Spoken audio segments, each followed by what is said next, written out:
Bonjour les geeks et donc bienvenue dans ce cinquième chapitre de cette formation. Alors aujourd'hui on va apprendre Securing Social Network Sites. Donc la sécurité des réseaux sociaux. Alors des définitions toujours. Qu'est-ce qu'un réseau social? Donc un réseau social permet aux utilisateurs de différentes régions de communiquer entre eux, de partager des informations, des images, des vidéos et de discuter.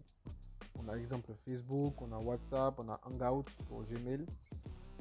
On a Instagram, on a Twitter, on a Snapchat, etc., etc. Alors, qu'est-ce qu'un profil? Un profil permet de collecter les informations sur une personne en fonction de ses intérêts. Donc, vous pouvez avoir votre nom, votre âge, vos photos, ce que vous aimez faire, par exemple télévision, moi par exemple hacking, informatique, programmation, etc. Par exemple, sur mon profil, vous pouvez voir ce genre d'informations et par exemple mes intérêts. Alors, les menaces liées donc aux réseaux sociaux. Excusez-moi, donc on a déjà ici le phishing. Donc l'attaque par hameçonnage. On a le grooming, bien sûr qu'on a vu dans la vidéo passée, Donc tout ça, le cyberbullying, data loss, etc. Nigerian scam. Donc bien sûr, ça c'est le broutage comme on l'appelle ici en Côte d'Ivoire, dans le Nigerian scam. C'est-à-dire discuter avec une personne par exemple de l'Europe, se faire passer par exemple pour une femme, pourtant nous ne sommes pas une femme, et nous soutirons en fait de l'argent à ce dernier et il nous envoie de l'argent. On a le identity spoofing, bien sûr, se prendre l'identité d'une autre personne, se faire passer pour quelqu'un d'autre. On a aussi l'infection par malware. On a URL spoofing, bien sûr, dont j'ai parlé dans la vidéo passée. On a donc on a bien sûr Exif Tool qui nous permet en fait de géolocaliser des photos. J'en ai parlé même dans le premier module de cette formation. On a le Social Engineering qui a bien sûr a été mis à un niveau vraiment extrême par Kevin Mitnick qui a fait plusieurs attaques de social engineering, qui est donc même on va dire une sommité dans le monde du social engineering. Il a plusieurs fois été en prison et tout ça. Donc on a data theft, data breach, session hijacking, on a le clickjacking. Voilà. Donc des termes aussi que vous pouvez faire des recherches là-dessus. Alors ici on a la directive de sécurité. Donc des conseils, des solutions. Configurer les paramètres de sécurité et de confidentialité. Par exemple, activer la double authentification sur tous vos réseaux sociaux, Facebook, Gmail, etc. etc. Donc, à quoi sert la double authentification ou le DFA?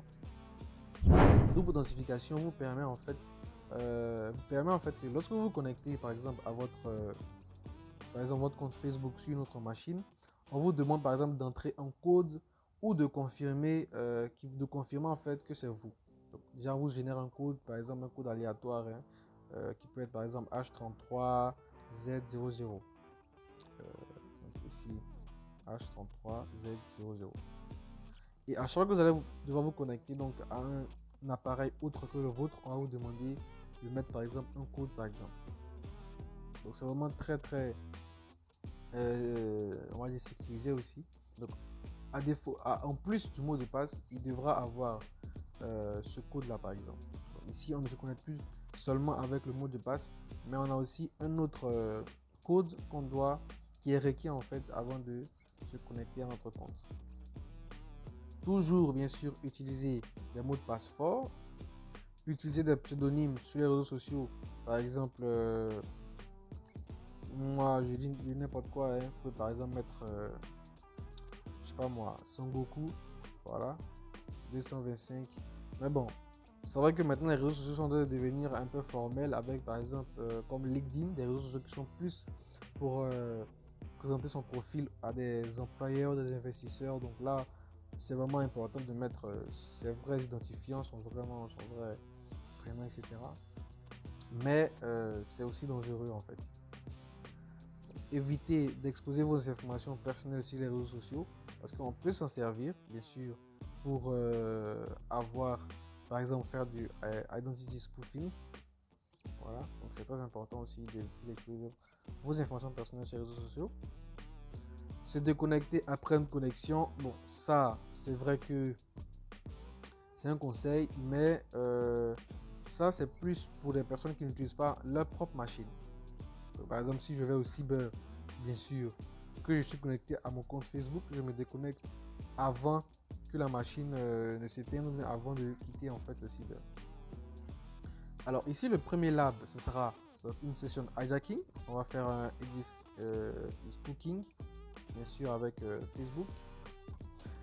Alors lab 2, ce sera donc configurer la double authentification sur Facebook. C'est un lab qui est vraiment obligatoire. J'ai mis obligatoire parce que vraiment il faut que vous le faites de vous-même. Je ne vais pas le faire, je vais pas le montrer comment on fait cela. C'est vraiment quelque chose de très simple.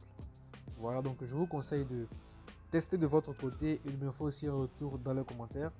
Donc tout à l'heure, on va passer à ce lab numéro 1, session hijacking sur Facebook.